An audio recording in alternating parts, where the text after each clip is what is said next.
And if you're really going to do one of these VPN things, what is it you should look for? So what is a virtual private network? This is the Wikipedia definition of it. In layman's terms, it's basically the idea that you're extending one network across the public network and onto another network somewhere, and using computers as if they belonged to the original network. Yeah, the Wikipedia is a little more eloquent. So at the bottom of the screen, I have a typical work network. So that way you get a kind of an idea of what we're talking about. This is a conceptual drawing of what a typical work network would look like. We're going to pretend for the sake of argument today that orange, anytime you see orange, represents our host computer, our target computer, you in this situation. So this is a typical work network, conceptually anyway. When you're on a work network, you have access to the other computers around you. You also have access to any servers or file servers or network attached storage or any of those good things. You also typically have access to your printers, right? You can print, and also display systems along those lines. But one of the things that happens behind the scenes for you on your work network is if you decide you want to go to, say, Amazon or someplace on the net, you end up going across the work network to your edge device. Now, edge device is just a fancy network IT guy way of saying your router or your firewall or that device that sits at the edge of your network. So if I'm sending a request from my computer for Amazon, it goes to the edge device. The edge device then sends that out into the internet. Amazon then to look at, and it sends it back to the edge device. Well, in this case, the edge device kind of acts like a bouncer at a fancy nightclub. He stands outside, standing there with a clipboard, waiting for requests to come in. Well, in this case, because it came from Amazon, and because it was on his list since he was the one that sent it, he lets that request back in to the host computer, the computer where it came from. So that's basically the way those requests work. A computer asks for something on the net, it goes to the edge device sends it off into the net, and then it comes back. And if it's something it knows about, if the edge device has that transmission on the list, it lets it back into the network. So that's your basic for a typical work network. So to talk about how a VPN works, I'm going to give you the most common use example, and that'll give you kind of a picture for how a VPN behaves. So this is one of those situations that occurred a lot in 2020, remote operations. And this is honestly one of the most typical uses of VPNs.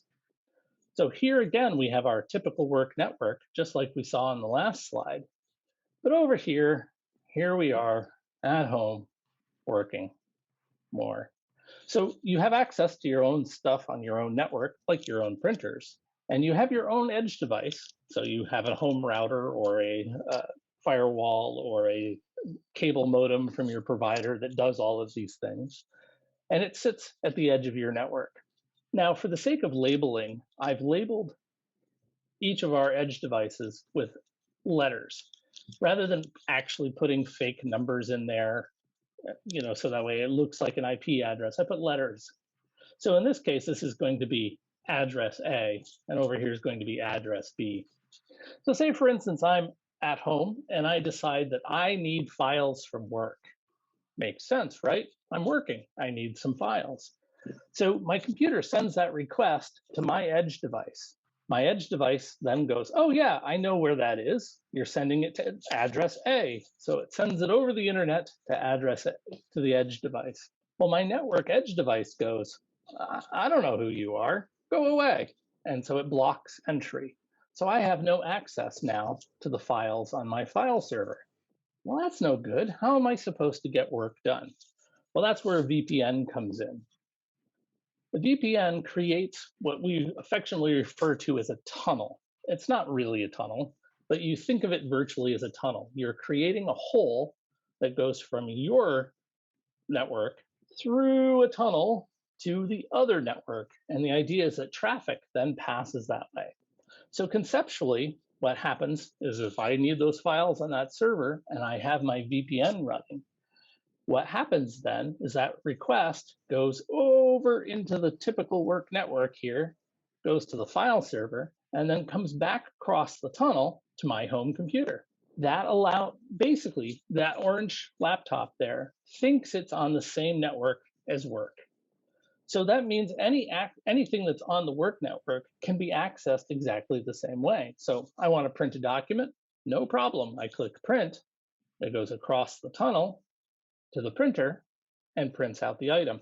That is a really useful thing, because what's happening in this case is that it's allowing you access to resources on your network at work, because the laptop thinks, for all intents and purposes, it's on the work network.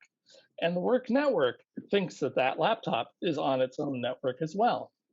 So anything that happens to these computers can also happen to the VPN tunnel as well. One of the other things I should note, though, is that all traffic from this orange laptop is being routed back to the work network again. So what that means is that if I want to go visit Amazon, for instance, it travels across the tunnel to this edge device, who then sends it out to Amazon.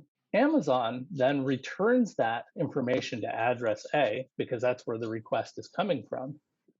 It adds it to the network, and then it sends it back through the tunnel to the orange laptop. Now, I'm talking about this tunnel in a conceptual manner, meaning you're seeing the little shading areas and the fact that that orange laptop now belongs to that network. But that's not really what's happening. So I'm going to explain what's actually happening, and it's a little confusing. So buckle up. Here we go. What happens for real in a VPN tunnel is that there's a protocol, VPN protocol, that handles the traffic. It's a client that runs on this machine. So say, for instance, I need those files from that server on the work network. My computer encrypts that request, and it puts it in a package along with the address where I'm sending it, in this case, address A. And it hands it to the edge device of my own network. And it goes, oh, this is a package. I'm sending this package to A, but I can't see what's in the package. It's just simply a package. It's encrypted. It's locked. There's no way for me to see it. So it sends it out onto the internet, and nothing on the internet can see it either. All they see is an address where it's going to, and the fact that it's a package. A then receives the package and goes, hey, that's for me. I'm running a VPN server, so I know that this is a VPN package. Excellent. I let it in. I decrypt the package. I open the package. Oh, it's a request for a file from a server. Awesome. I'll send it to the server. The server says, all right, here's your file. Now this edge device takes that and seals it in a new package and sends the new package to address B across the internet to this edge device. This edge device says, well, I sent the first package out. I know that this package is going to the orange computer, but again, I can't see what's in the package. So it sends the package to the orange computer, and the client on the orange computer goes, hey, I know this is what this is. This is a package for me. And it opens the package, and it has the files that then it has access to. So that is the steps involved. And you'll notice I kept saying encryption, that there's a package. The package is closed. People can't see what's in the package. And that's one of the things that makes VPNs very flexible, is anything can be inside that package. It could be a request for a website. It could be a domain name service request, meaning it's looking for a domain name. Or it's a secure shell, SSH, FTP, file transfer protocol. It could be RDP, remote desktop protocol. It could be anything. It could be a Zoom call. It could be a Google Hangouts call. It could be any package of information. And that is all done seamlessly to you, which is pretty cool. Let's look at another. This was the most common use case, especially during the last year. I had 3 people in this office who regularly, almost daily, worked on their work machines across the network, across the internet, by using a VPN. So that's the most common. Let's see what some of the other uses for this is. So here's another one, coffee shops. And by the way, you can substitute not just coffee shops here. You could say hotels. You could say conference Wi-Fi. You could say Walmart Wi-Fi. You could say Pizza Hut's Wi-Fi. Whatever, whoever's Wi-Fi it happens to be, it's an untrusted network, meaning you don't know who runs it. You don't know what the parameters of that is. So say, for instance, you go to your favorite coffee shop and you attach to your Wi-Fi, in which case then you are happily going back and forth, shopping on Amazon, looking at Facebook, doing whatever it is that folks do in coffee shops. So this traffic is going back and forth between you and the edge device, and the edge device is sending it out into the internet. And that's great, except you've got these other people on this network. And those people can be watching your traffic go back and forth between you and the edge device. Now, granted, most of the time, people are using HTTPS, and that's encrypted. So what that means is that your viewer, third-party viewer here, is going to see a packet go back and forth, but they're going to be able to see that it's going to Amazon or Facebook or wherever, and they're going to see that there's a package that looks kind of like web traffic because it's similar in characteristic of web traffic. But that's not like a great situation because people are kind of watching what you're doing as it's going back and forth. And if you happen to use a website that isn't encrypted, they can actually see what it is you're passing back and forth. Okay, so that's one coffee shop usage. But let's talk about a different one. Say, for instance, you're at a coffee shop, you're about to sit down, you've opened up your laptop, you're about to join Wi-Fi, and you see that the coffee shop has 2 or 3 or sometimes 4 Wi-Fi access points. Well, which one's the right one? So you pick one at random. Well, when you randomly picked one, you picked one that wasn't owned by the coffee shop. You picked one owned by a pirate. Now, I'm not disparaging pirates. I'm sure pirates are perfectly nice people. But in this example, we're going to use him as ultimate evil. So in this case, you've joined now a fake network created by a pirate. Well, that's a problem because what happens now is you decide you want to visit Amazon, that packet, that broadcast goes to the pirate. The pirate then gets a chance to look at it. He sends it off to the edge device. The edge device sends it to Amazon. Amazon sends it back. Then it gets sent to the pirate. The pirate gets a chance to look at it before it returns to your computer. Well, that's problematic. Now we have someone spying on your web traffic. But this allows him to do a special attack at this point called a man-in-the-middle attack. Not monkey in the middle. That's fun. Man-in-the-middle attack, not fun. So basically what ends up happening is that you send your request to Amazon, the pirate gets an opportunity to see it, and he sends back to you a fake Amazon page saying, hey, why don't you log in? Because I need your login credentials. In which case you happily type in your login credentials and you send it off to the pirate, in which case the pirate now has your login credentials. And it could be more than just login credentials. It obviously could be credit card information, bank information, good things like that. So this is a dangerous situation. And it's all because you tried to get attachment to a coffee shop network. Well, here's where VPNs can help you out on this. So in the case of a VPN, remember we said that packages were always encrypted. It's an encrypted tunnel. So in this case, you try to go to Amazon, it goes across the tunnel to the VPN service in this case, although it could be your work network if you roll that way, in which case then your edge device sends that information out to Amazon for a response. Amazon only sees address A, so it sends the response back to address A, but passes through the tunnel back to your orange computer. So how this works in reality, that's the conceptual. How it works in reality is that you're encrypting that Amazon request. It's going to the pirate, and all he sees is that it's going to Amazon, and it's a package. He doesn't know what's in the package. It's encrypted. You can't see it. So he has to pass it back on to the edge device. The edge device says, hey, this is going to Amazon. I'm sorry, not going to Amazon. And I misspoke with this guy too. It's going to address A. Oh, okay, address A, it's an encrypted package, sends it over the network to the VPN service. The VPN service says, hey, that's for me. It's an encrypted package. It opens the encrypted package and goes, oh, they want a page from Amazon, in which case it sends it out to Amazon. Amazon responds, the VPN service re-encrypts it, sends it to address B, sends it over here. Hey, this is an encrypted package for the pirate, but the pirate, and it's encrypted. I don't know what's in it. Sends it to the pirate. The pirate goes, hey, I know that that's for the orange computer, but again, it's encrypted. I don't know what it says. Sends it on to the orange computer, who then opens it up and gets the page from Amazon.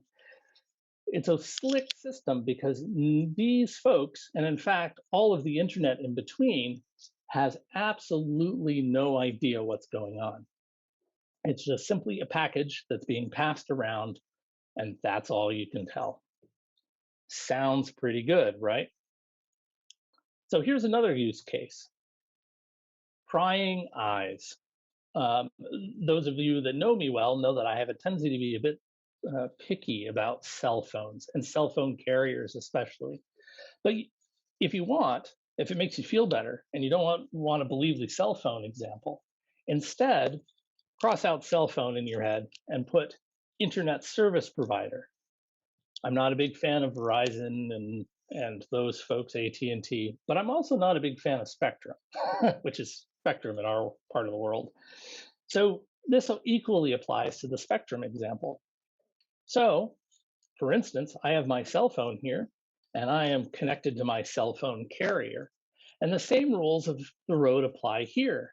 I'm talking back and forth directly with the edge device, and the edge device is sending that information out into the internet to wherever it is I happen to be going. Again, the other cell phones and other devices on this network have the ability to see what's going on, being able to see the traffic that's going back and forth. And the big important part here, the cell phone carrier themselves are collecting information about that transmission between me and that edge device. They're collecting incidental metadata. So things about how often I'm sending information back and forth, the date and time that I'm doing this transfer, meaning am I surfing Amazon in the evenings more than I am during the morning? Am I only surfing for Amazon while I'm watching a particular TV show because it occurs during a particular time period? Geolocation, meaning they know that I'm sitting on my couch, more or less. They also know that I am sitting, at my camp versus at home, or at work versus home. So that's all there. Also, it's the app usage duration, meaning that if I am playing a particular game, Candy Crush is talking to their own servers. And so as I'm using that app, the cell phone carrier is able to see that traffic back and forth. And this is all metadata that they can sell, whether it to be the competitor of Amazon or a competitor for Candy Crush, or even Candy Crush themselves, so they get a more accurate picture of what's going on. This is all information that can be sold. And so the beautiful part, again, of a VPN tunnel is a VPN tunnel creates a situation where all of the packages of information coming from my cell phone are encrypted. There's no way for them to know if I'm playing Candy Crush, or if I'm surfing Amazon, or if I'm playing my favorite other game, or if I'm using a particular sleep app. There's no way for them to know. In fact, they don't even know exactly what the make and model of the phone might be, because the data coming off of it doesn't indicate one or the other. Now, granted, if they sold me the phone, they know that, but otherwise, they don't know that information. So protecting yourself and your information is actually a really great way of doing it. It's a great way of protecting your privacy. Again, I'm a bit of a privacy nerd. Hey, Chuck. Yes. We have a couple of questions. I don't know if you wanted to run through. Sure. What do we got? Let's see. One person asked, does a VPN slow down my internet? The answer to that is yes. Because you're basically doubling the number of stops, the number of hops that is going on, you are slowing down the internet, and it is noticeable. We'll talk a little bit more about this as we go on, But again, you're sending traffic through a device, through a device. It's doing stuff to it and then sending it back out, sending it back, oops, encrypting it, sending it back, sending it to you, and unencrypting it. So there's time involved in all of those stops and all of those jumps. Did you have another one, Christy? Yes, there's one more. This person says, when I try to get onto a school district website, I get on the site and 30 seconds later I'm booted out. Is that because of an internet connection or because they are blocking unrecognized visitors? It could very well, if you're using a VPN style arrangement, it is entirely possible, or a VPN service, it is entirely possible that the website knows that. Banks have a tendency to be very sensitive about VPNs. I noticed that Verizon has a tendency to be very sensitive about VPNs, meaning they would much rather that you directly connect to them rather than running through a VPN, because then they get more data about you than if you connected otherwise. So it's possible, depending on how traffic goes, that the site that you're trying to visit purposely is blocking VPN traffic. It does happen. All right. That's all we have right now. Thanks. All right, let's keep going. So another situation that this happens in is television. Well, not television per se, as much as geofencing. So here's my example in this case. On the left-hand side, here I am, I'm watching Netflix. Netflix knows that it's me because I'm at address A, as I was before. And it knows that address A lives in the United States. Okay. So, say for instance, I am a huge fan of British comedies, and I know a particular British comedy is available on Netflix. I know because my friend in the UK was just telling me about it. Well, if I go to Netflix and I look around in the menus, I can't find that particular British comedy. But he can see it just fine over in the UK. I wonder if it's because I'm in the United States. That makes sense. That happens quite a bit, actually. There's a fair number of things where distribution rights for a particular television show depend on the country of origin. So different things are available in the United States than are available in the UK or in France or in Australia. It changes quite a bit. So a VPN might be my solution. So what I do is I fire up my VPN client, and what happens is now I appear to be at address B. Because I'm at address B, that's actually an address inside the UK. Well, now Netflix is more than happy to show me items that are available for UK customers because I am now in the UK. That's referred to as geofencing, the idea that we are splitting off traffic based on where in the world you are. You'd like to believe that IP addresses on the internet are anonymous. They're really not. If given an IP address, it is fairly trivial for someone to figure out what country that IP address comes from. In this case, geofencing is a practice that a lot of websites carry out. So that way they can tailor or customize their services to the customer that they're talking to. In this case, a VPN allows me to watch content from elsewhere in the world. So let's talk about what things that they can protect against. So we already talked about local area net hackers, that man in the middle attack. That's definitely one that a VPN can protect you from. Honestly, I didn't use VPNs for much other than work until such time that I went to the Consumer Electronics Show in Las Vegas back in 2019. In 2019, black hat hackers used to go to CES and other big conferences like that because it's a sea of computing devices on Wi-Fi. And it was a great place to practice your hacking skills because there were all these potentially vulnerable targets just floating around. Before I went, I decided to get a VPN so that way all of my devices, my work laptop as well as my phone, wouldn't be able to be the possibility of an attack was lesser. So that's definitely a possibility there. hacker attacks.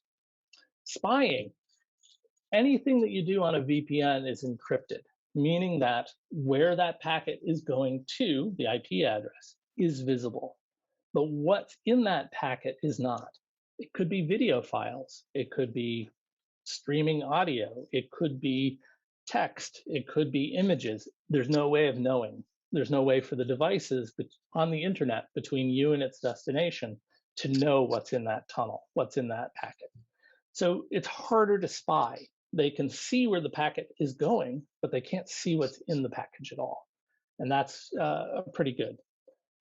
Tracking, and I said tracking somewhat. Your actual IP address is hidden, meaning that when Amazon is looking at traffic that's coming from a VPN, they know where the VPN is. They can see the IP address of where that VPN client is, but they don't know where you are because you're hidden inside the network of that VPN. You are invisible to them.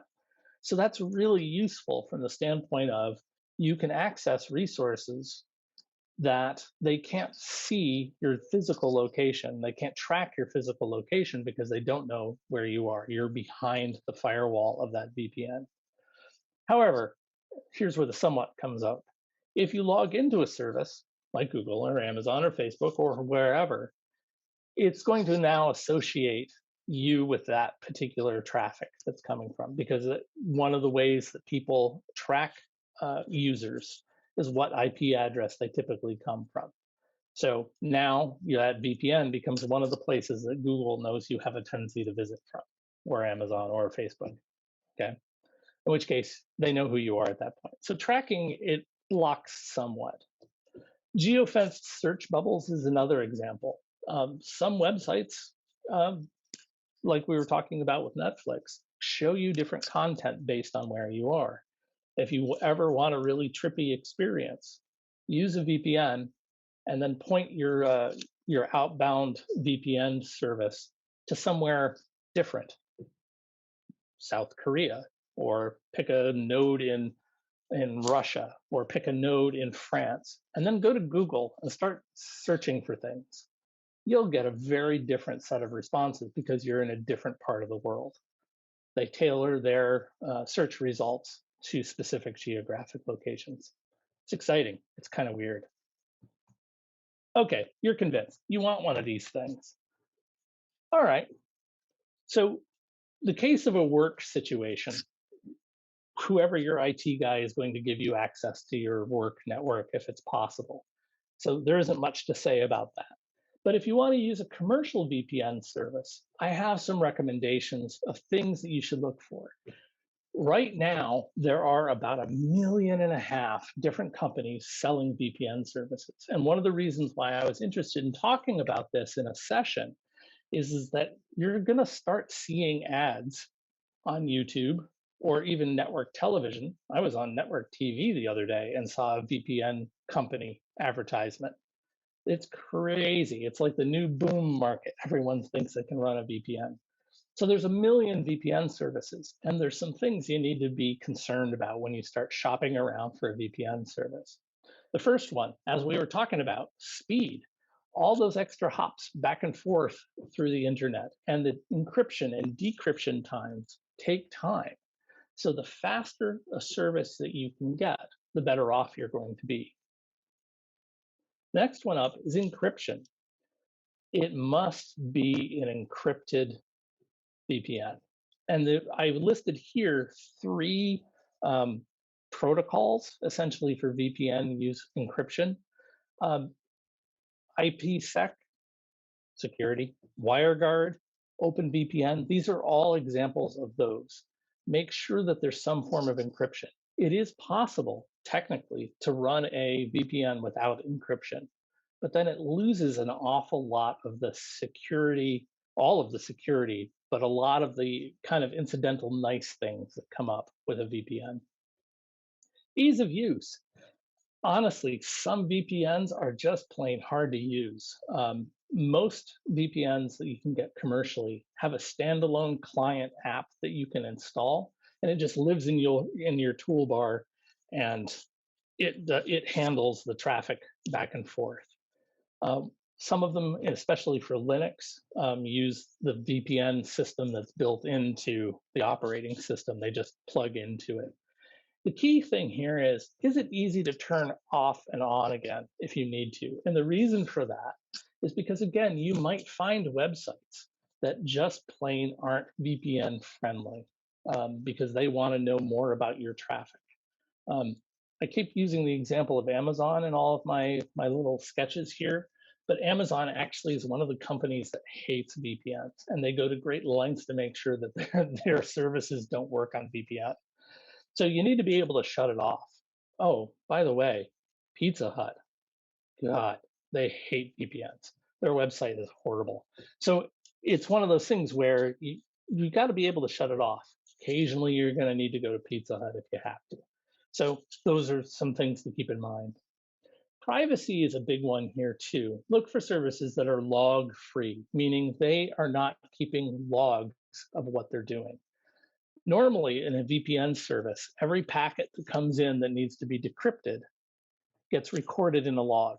And then the content, where that site is going, whether it's to a server or to a printer, or if it's going back out onto the internet to go to Amazon or someplace else, those all get logged in a log. And the trouble is that log is available for use, meaning if that company wants to take that log and sell the contents of that log to other companies, they can make money from you by doing that. In a way, you kind of have to trust a company, and that's always an issue because no one likes to trust a company per se. But when they tell you they're not keeping logs, you have to believe that they're not keeping logs because there's no way that you'd ever be able to know that for certain. The other thing about the privacy too is if you're doing something less than savory or not necessarily legal in your jurisdiction, having that log is a written record that you were doing whatever that thing was. And companies, at least that are on US soil or have reciprocity agreements with the United States, have to give up that information if asked. So a company that's truly log free has nothing to give up, nothing to give to law enforcement or whomever. Okay. Next one on there is company ownership and ethics. Avoid VPNs that are owned by companies that are known to be tracking people. You know, Facebook and Google are big ones of this one. Facebook does run a VPN service. Why you'd want to do that, I don't know, but be careful and look to see what the companies are involved in. The VPN service that I use currently was just purchased by a set of companies that have a poor track record with privacy. So I have a feeling I might be changing services soon because I'm not sure if I can trust the parent company of the one that now owns my VPN service. Nifty features are always nice too. And there's a few on this that are worth talking about.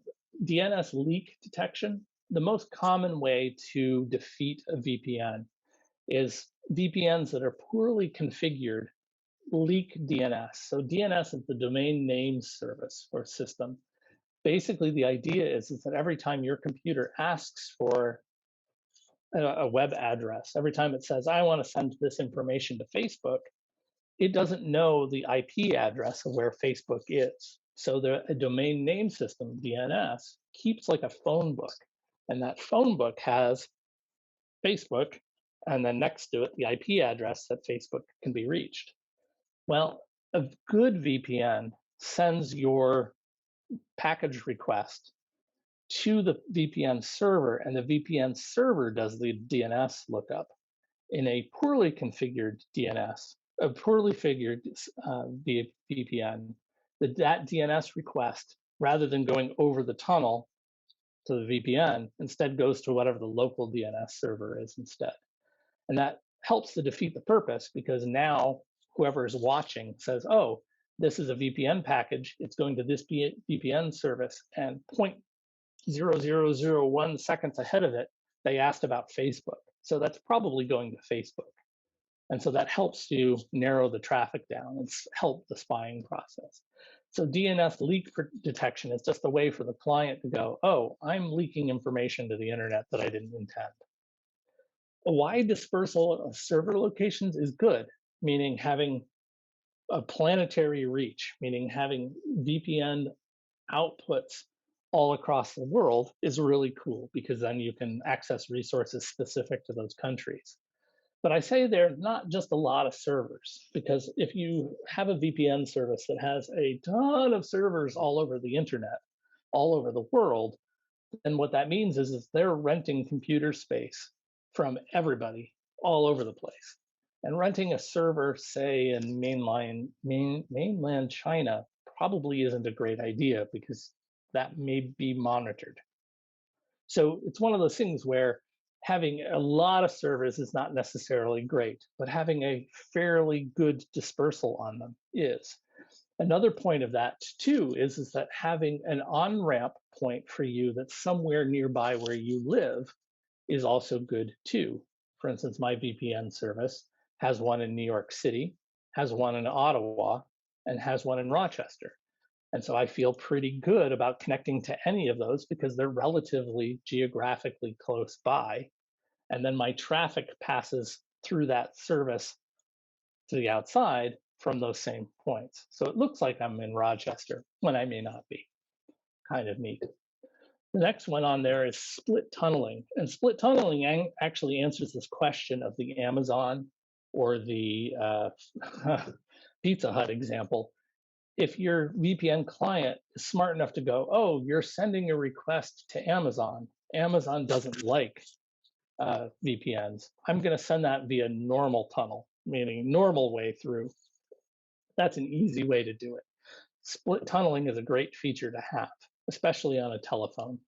When you're on a cell phone and you're running an Amazon app, the tunnel just simply knows all the traffic coming from this app should go to this site without the VPN tunnel. Very easy to use on a phone that way. The last thing you should be concerned about is cost. And cost, I am not going to make any judgment other than, for the love of all that's holy in the universe, do not use a free service. Pretty please with sugar on top. The old adage that if you're not paying for a product, you are the product is very apt here. Those free VPN services most definitely are recording your traffic and most definitely selling that traffic to recoup costs. That's simply what they're doing. As far as cost goes, you can pay whatever amount for a service that you feel comfortable if they have the features that you're looking for.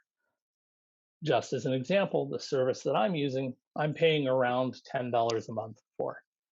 And that gives me the speed and the set of features that I'm looking for. Are there cheaper ones out there? Might be. Are there more expensive ones out there? Oh, definitely. But I know that I'm paying something and they have some responsibility to uphold the things that they're promising. Okay. So I've got some links here. If you want a very technical read about VPNs, definitely hit up the Wikipedia article. They go into much more into the weeds about the various protocols and the pluses and minuses of those protocols. All the icons that I used throughout this presentation come from the Noun project. Definitely check them out if you're looking for some pretty nifty, pretty high quality clip art type of things. I've included here 2 links to VPN reviews. The reason that the reviews are important, and I mentioned being independent, is because if you go out on the net, you'll see an awful lot of reviews of VPNs, but then one of the companies mentioned is the one hosting the reviews. I wouldn't trust them. But in the case of this, we're talking about Tom's Hardware, which is a respected computer site, and PC Magazine, which is also a respected computer site. So Thanks, everyone. thanks a lot for coming.